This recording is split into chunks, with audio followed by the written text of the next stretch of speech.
il peut déserter le mariage de manière émotionnelle.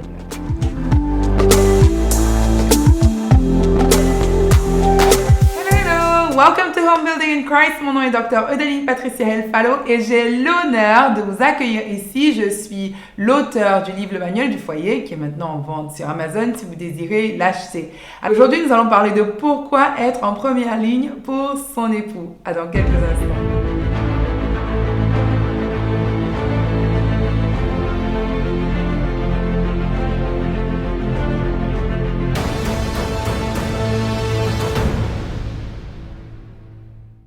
Pourquoi être en première ligne pour nos époux? Tout simplement parce qu'ils sont de potentiels déserteurs.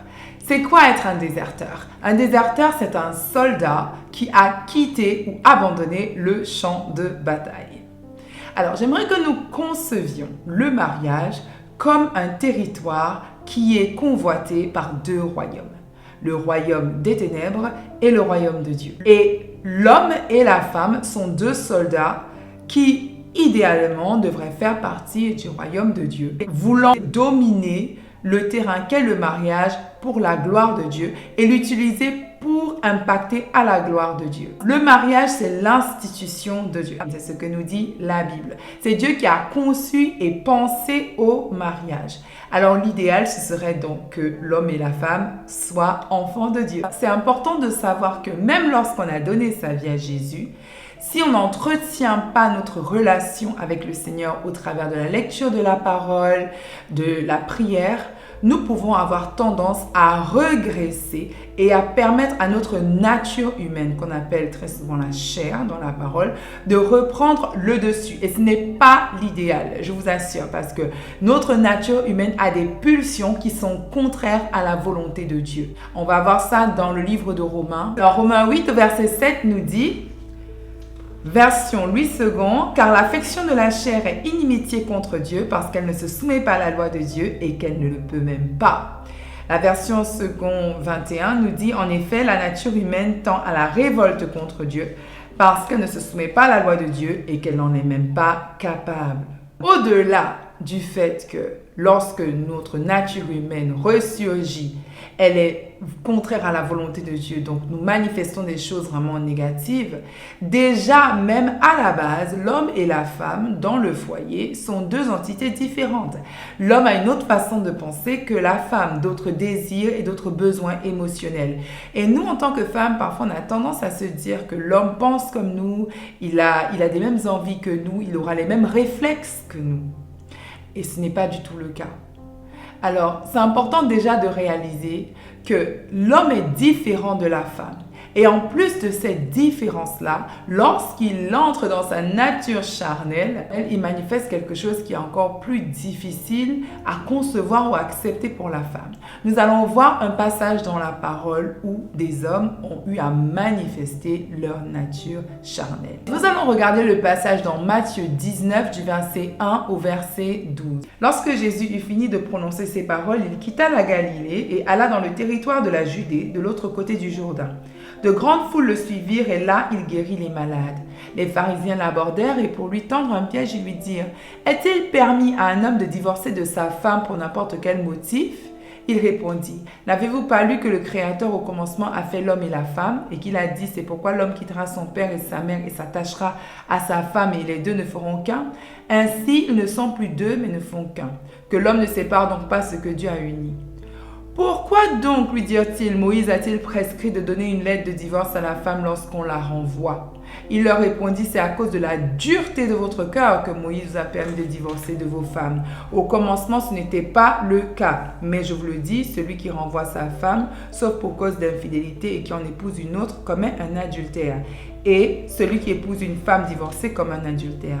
Ses disciples lui dirent, si telle est la conduite de l'homme vis-à-vis de la femme, il vaut mieux ne pas se marier. Les pharisiens qui ont approché Jésus revendiquent leur liberté de pouvoir se détacher de leur femme lorsque bon leur semble. Et Jésus leur dit, en moins que ce soit pour cause d'adultère, le Seigneur Dieu, quand il a créé le mariage, il l'avait conçu comme une union, une alliance qui demeure. Alors on voit qu'il n'y a pas que les pharisiens qui semblent dérangés à l'idée de demeurer mariés même si on n'est plus intéressé par sa femme. Ils ont carrément dit à Jésus, alors à quoi bon se marier s'il n'y a pas la liberté effectivement de se séparer de sa femme lorsqu'on n'y trouve plus d'intérêt? Cela nous montre en fait que l'homme dans sa nature charnelle, il aura tendance à vouloir disposer de sa femme, se séparer, se détacher, passer à autre chose et mettre sa femme de côté. Souvenons-nous que ces disciples-là, ce sont ceux qui ont eu à marcher avec Jésus. C'était les amis de Jésus, ceux qui étaient le mieux placés pour comprendre la vision de Dieu concernant les relations humaines. Mais même eux, ils avaient du mal à accepter le fait de rester impliqués, engagés dans le mariage au-delà de nos intérêts personnels. Ceci suggère que nos maris, lorsqu'ils sont dans la chair, lorsqu'ils ne sont plus connectés à l'Esprit de Dieu, ils sont à même de déserter le mariage. Certains me diront peut-être que statistiquement parlant, il est prouvé qu'il y a plus de femmes qui désertent les mariages que les hommes. Et c'est sûr, les femmes aussi, elles ont leur part de carnalité à adresser. Mais aujourd'hui, nous parlons des hommes. Alors, je tenais à dire donc que pour l'homme, en fait, c'est vrai, il aura tendance à rester peut-être dans le mariage, mais j'aimerais qu'on réalise que même lorsque l'homme décide de rester dans le mariage, il peut déserter le mariage de manière émotionnelle. Qu'est-ce que ça veut dire? Ça veut dire qu'il est présent physiquement, mais émotionnellement, il n'est pas là. Il ne donne pas la même affection, le même élan, le même zèle émotionnel qu'il donnait quand il voulait gagner son épouse.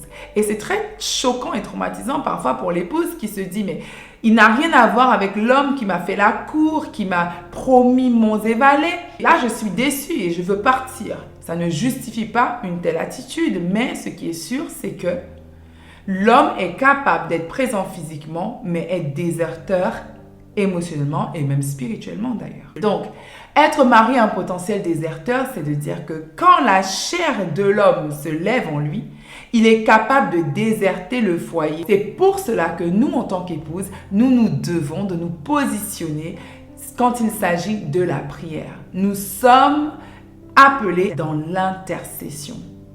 Sachant que c'est très difficile pour les hommes de rester concentrés spirituellement. En tant que chef de famille, nos époux vont être visés par l'ennemi. Ce n'est pas facile pour eux de rester concentrés quand il s'agit du domaine spirituel. Ne serait-ce que dans la quête financière, le besoin de pourvoir pour la famille, l'époux peut devenir distrait et être un peu faible dans sa discipline spirituelle. Et c'est à nous, les épouses, nous positionner dans la prière pour les aider. J'aimerais rappeler à une bâtisseuse aujourd'hui que être une femme, être une épouse, c'est être une aide. Le livre de Tite au chapitre 2 nous dit que les femmes matures sont censées apprendre aux femmes plus jeunes à aimer leurs époux. Et le mot aimer qui est utilisé ici se réfère à s'attacher à son époux comme à son appel. Après le fait d'être appelé à être enfant de Dieu, nous sommes appelés à aider nos maris.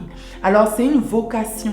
Et cette vocation-là implique le fait d'intercéder, de prier pour nos maris parce qu'effectivement, ils en ont besoin. C'est pour ça que se positionner en première ligne pour son époux, c'est le devancer dans la prière afin qu'il puisse être bien ancré spirituellement, bien positionné en tant que chef de famille et qu'il puisse protéger sa vie spirituelle, qu'il puisse agir à la gloire de Dieu. Nous sommes arrivés au terme de cette vidéo sur pourquoi être en première ligne pour son époux. Si vous avez aimé, n'hésitez pas à liker, à commenter ou à poser des questions. N'hésitez pas aussi à cliquer sur la cloche afin de pouvoir être au courant quand il y aura de nouvelles vidéos qui apparaîtront. Prochainement, nous allons parler d'autres choses que nous pouvons mettre en place pour être en première ligne pour son mari. C'est ce, ciao ciao!